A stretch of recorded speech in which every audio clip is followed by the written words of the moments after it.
Nous sommes des êtres très chanceux. Le simple fait d'avoir un corps avec des organes, des os, des muscles, un système nerveux, des doigts et toute la panoplie fait de nous des êtres extrêmement chanceux. C'est vrai, on aurait pu naître grenouille ou bien pire, mouche.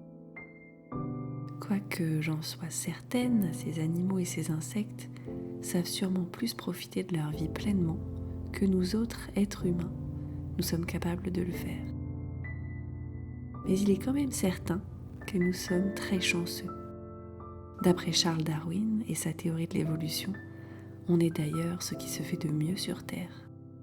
En naissant humain, vous avez tiré le gros lot en incarnant dans ce corps et en possédant ce cerveau, vous avez tiré le gros lot. Mais encore faut-il savoir s'en servir correctement. Rien ne sert de blâmer la machine quand c'est celui qui l'utilise qui la fait mal fonctionner. Et malheureusement, celui qui l'utilise, c'est vous, c'est moi, c'est nous. Nous, êtres humains, nous ne savons plus ou nous ne savons pas comment faire marcher correctement notre merveilleuse machine ultra sophistiquée qui nous a été confiée à la naissance, et ce, pour un temps donné.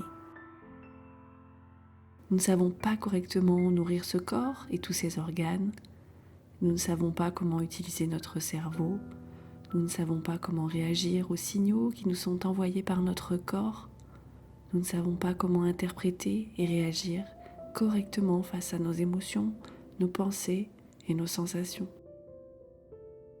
Et pourtant, ce sont des outils de navigation très précieux qui font partie intégrale du fonctionnement de la machine super sophistiquée, de l'être super sophistiqué que nous sommes. Oui, vous êtes la plus perfectionnée et la plus évoluée des machines conçues à ce jour. Bon, à égalité avec une petite araignée qui vit dans le désert et qui est capable de replier ses pattes pour se transformer en roue afin de fuir ses prédateurs. Mais une égalité, c'est pas mal du tout. L'esprit humain est un outil de navigation, une boussole et un baromètre qui est censé nous aider à fonctionner, à avancer et à survivre. Malheureusement, il semble que nous ayons perdu son mode d'emploi ou que nous l'ayons jeté. Pourtant, notre esprit a un potentiel illimité, enfin, sauf quand il est limité par nos propres croyances à ses limites. Alors aujourd'hui, s'il n'y a qu'une chose à retenir et à graver quelque part dans son cœur, c'est que les pensées ne sont que des pensées et que l'esprit n'est qu'un outil qui doit nous être utile et non pas nous gouverner. On passe notre vie à essayer de contrôler les choses, à essayer de nous mettre en sécurité, et pour ça, on essaie de contrôler, alors qu'en réalité, c'est notre esprit qui nous contrôle, c'est nos pensées qui nous contrôlent, c'est nos outils qui nous possèdent. Alors ici maintenant, décidons ensemble de ne plus nous laisser contrôler par nos pensées, nos réactions et nos sensations, en les replaçant à leur juste place de pensée et d'émotion.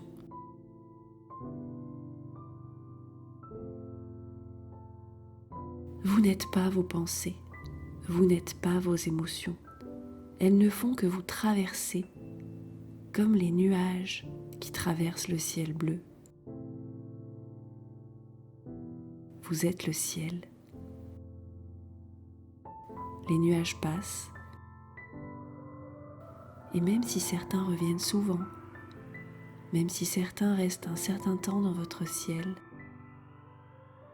même si certains l'assombrissent totalement, ils finissent toujours par se dissoudre. Et aucun ne reste immobile pour toujours à l'intérieur de vous.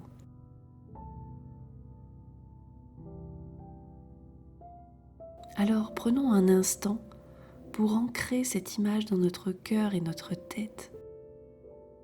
Prenons un instant pour graver dans notre ciel intérieur que rien n'est immuable et que tout passe dans notre ciel intérieur.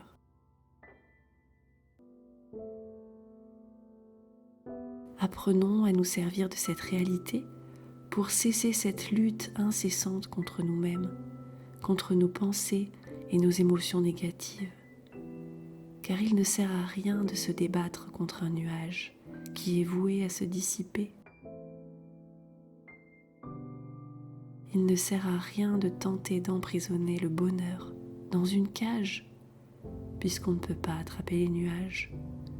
On peut juste profiter d'eux au moment où ils sont dans notre ciel intérieur.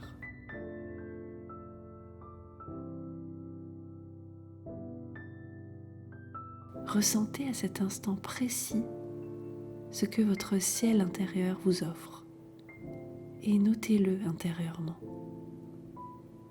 Notez vos ressentis à cet instant et vous me direz si dans 10 minutes ou 1 heure, vous ressentez toujours exactement la même chose.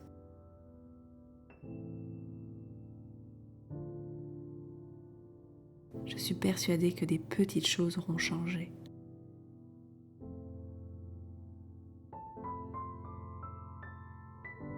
C'est la première étape pour reprendre le contrôle de cet esprit qui s'est pris trop longtemps pour le maître de ce corps. Observez ce qui existe dans votre ciel intérieur.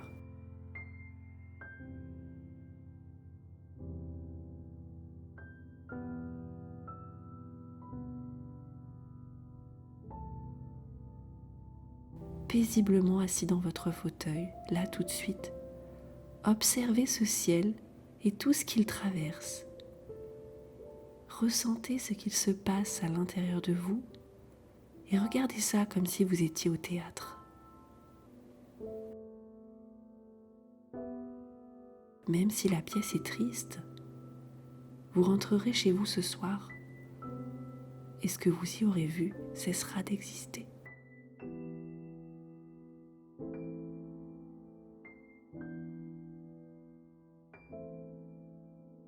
Vous venez de faire ce qu'on appelle une petite méditation. Observez sans juger ce qu'il se passe dans votre ciel intérieur, en ayant conscience que ça ne fait que passer. Portez votre attention sur vos ressentis et prendre conscience qu'ils ne sont pas vous, que vous n'êtes pas eux, que ce sont juste des pensées qui vous traversent, que ce sont juste des émotions qui vous visitent, et que bientôt, d'autres en feront de même, ainsi de suite, car jamais ne cessent de passer les nuages dans le ciel. Et c'est ok, car vous n'êtes pas les nuages, vous êtes le ciel. À bientôt pour planter une autre petite graine de bonheur.